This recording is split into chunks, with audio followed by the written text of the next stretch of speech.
Assalamualaikum warahmatullahi wabarakatuh.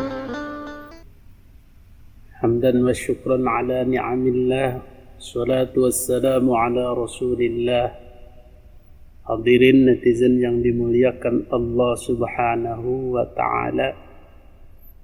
Pada video kali ini kita akan berbicara tentang khasyatillah, takut kepada Allah. Berbicara tentang hati, berbicara tentang tangisan seorang hamba. Hadirin yang dimuliakan Allah subhanahu wa ta'ala, menangis kepada Allah, menangis di depan Allah, menangis karena Allah adalah barang yang langka, barang yang mahal. Tidak semua orang bisa menitikkan air mata ketika mengingat Allah. Tidak semua orang menjadi melo, menjadi bersedih ketika mengingat dosa, ketika mengingat ancaman Allah, ketika mengingat janji Allah.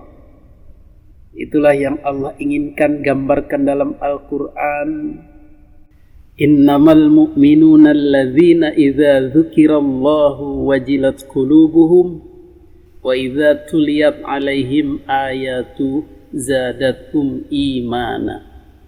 Orang mukmin yang sesungguhnya adalah ketika disebutkan nama Allah hatinya bergetar, hatinya terkoneksi, berdebar dan merasakan sesuatu yang luar biasa.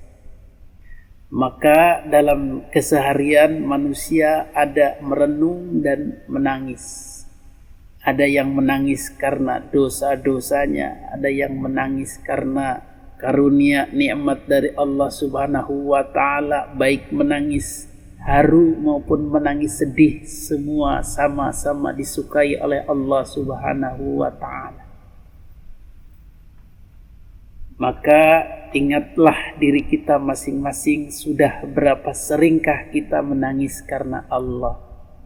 Banyak orang menangis karena nasib diri, menangis ditinggal kekasih, menangis ditinggal istri, menangis ditinggal suami, menangis karena disakiti oleh orang lain, oleh anak, oleh orang tua dan lain-lain. Menangis kehilangan harta benda dan lain sebagainya, itu wajar alamiah. Tetapi ada yang lebih luar biasa lagi, kita menangis di depan Allah karena perasaan hati kita min khasyatillah. Innama yakhsyallaha min ibadihil ulama. Yang takut kepada Allah hanyalah orang yang sudah mencapai taraf ulama, alim, jadi penuh pengetahuan kepada Allah. Ulama-ulama itulah yang hatinya lembut, yang takut kepada Allah, yang gampang nangisan. Pada kesempatan ini saya ingin memperlihatkan bagaimana takutnya Kiai Haji Roma Irama kepada Allah, sehingga beliau sering berkali-kali istighfar kemudian menangis. Pada kesempatan ini kita tentu bertanya-tanya, hal apakah gerangan yang membuat beliau menangis?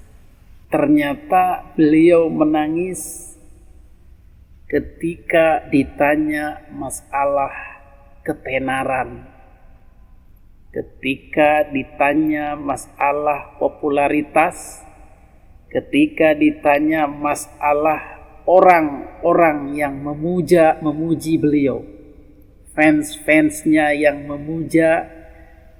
memuji beliau. Maka dengan nada penuh ketakutan Bang Haji Roma Irama menjawab, astagfirullah, astagfirullah, astagfirullah. Saya berlindung kepada Allah, saya takut atas pujian-pujian ini. Sehingga beliau menangis. Apa rupanya yang ditakutkan Bang Haji? saya kira adalah takutnya beliau muncul sifat bangga, sifat ria, sifat ujub, sifat takabur, yang mana ini merupakan dosa besar, masalah besar, malapetaka besar bagi seorang hamba.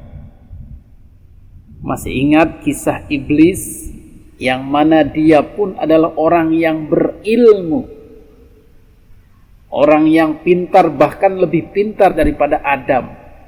Tetapi ketika dia merasa dirinya lebih tinggi, lebih mulia, lebih hebat, lebih pintar, maka Allah tidak suka.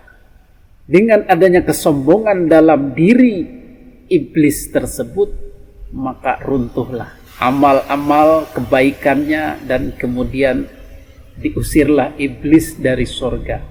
Inilah yang banyak orang-orang pintar, orang-orang cerdas, orang-orang alim dalam ilmu agama, para kiai, para ustadz yang sudah tersohor, sudah tenar-tenar, banyak di antaranya yang terjerembab, yang terpeleset dengan dosa sombong ini.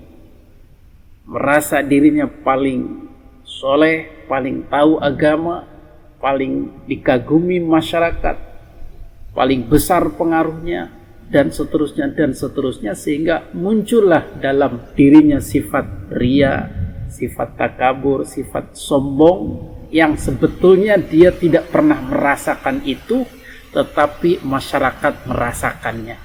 Wah, agak-agak sombong ini. Dari komentarnya mengomentari orang, dari komentarnya, kata-katanya tentang dirinya, tentang orang lain, dan seterusnya. Kita bisa merasakan bagaimana orang itu sebenarnya ada sifat ria, ujub dalam dirinya.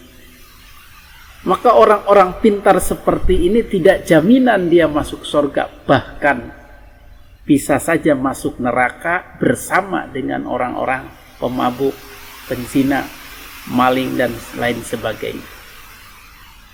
Who knows? Tiada yang tahu. Inilah perkara besar yang sangat ditakuti oleh Bang Haji Roma Irama.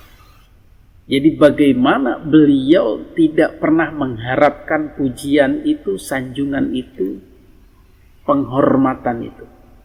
Makanya sudah saya katakan di video sebelumnya, Bang Haji itu mau disebut Kiai, monggo, mau disebut Bung Roma, monggo, Bang Roma, monggo, Roma Irama saja, monggo, bahkan si Roma, si Oma, dan lain sebagainya.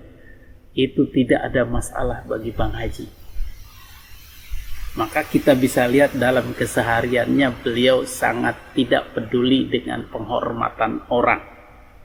Kemudian satu lagi yang beliau coba usahakan juga, tidak pernah merasa kecewa, sakit hati ketika dihina, ketika dibuli, ketika tidak dihargai oleh orang. Jadi la khaufun alaihim wala hum yahzanun. Jadi tidak ada rasa takut, tidak ada rasa kecewa, tidak ada rasa hina, tidak ada rasa malu ketika dihina orang, dibuli orang, direndahkan orang. Selama dia berbuat amal soleh kebaikan, insya Allah, Allah lah yang melindunginya, yang menjaganya, yang mengangkatnya. Inilah ciri para wali. La khaufun alaihim walahum yahzanun. Inilah intisari yang disampaikan dalam cuplikan video tentang Bang Haji Roma Irama ini. Di samping beliau juga karena ketakutannya, karena zikrul mautnya, bahwa kita semua akan mati. Jadi tidak ada yang perlu dibanggakan dari kehidupan ini. Tidak perlu meminta pujian dari orang. Tidak perlu sedih dengan hinaan orang. Karena kita semua bakal mati. Itulah tujuan akhir kita. Demikian intisari daripada wejangan Kiai Haji Roma Irama. Berikut adalah momen-momen ketika beliau mengajarkan kepada kita bagaimana menata hati kita supaya lebih lembut lagi. Semua orang mengidolakan Pak Haji. apa yang Pak Haji rasakan ketika semakin banyak yang mengidolakan Pak Haji sampai detik sekarang? Ya, pertama itu rahmat ya, sekaligus ujian. Jadi saya astagfirullahaladzim, berusaha untuk tidak sakit hati ketika dibully, dibenci, dan tidak bangga ketika disanjung gitu kan. Karena itulah harus tujuan kita semua manusia. Kita ada di dunia tapi harus berorientasi ke akhirat. Betul. Karena itulah final dari hidup ini, the true life itu di sana, not here in the world. Nah, jadi kita semua belajar, mohon maaf, kita semua belajar. Day by day harus menjadi lebih baik, lebih baik, lebih baik. Harus lebih mengerti hakikat kehidupan. Harus belajar. Karena pada akhirnya kita akan mati.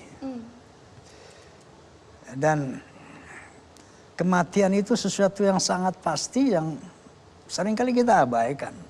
Kita anggap kecil, kita anggap orang lain aja mati, kita enggak lah. Gitu. Kembali kepada tadi, bagaimana orang memuja Anda, menyanjung Anda. Saya istighfar. Insya Allah. Ini ujian. Bahkan saya berlindung kepada Allah. Tepuk tangan.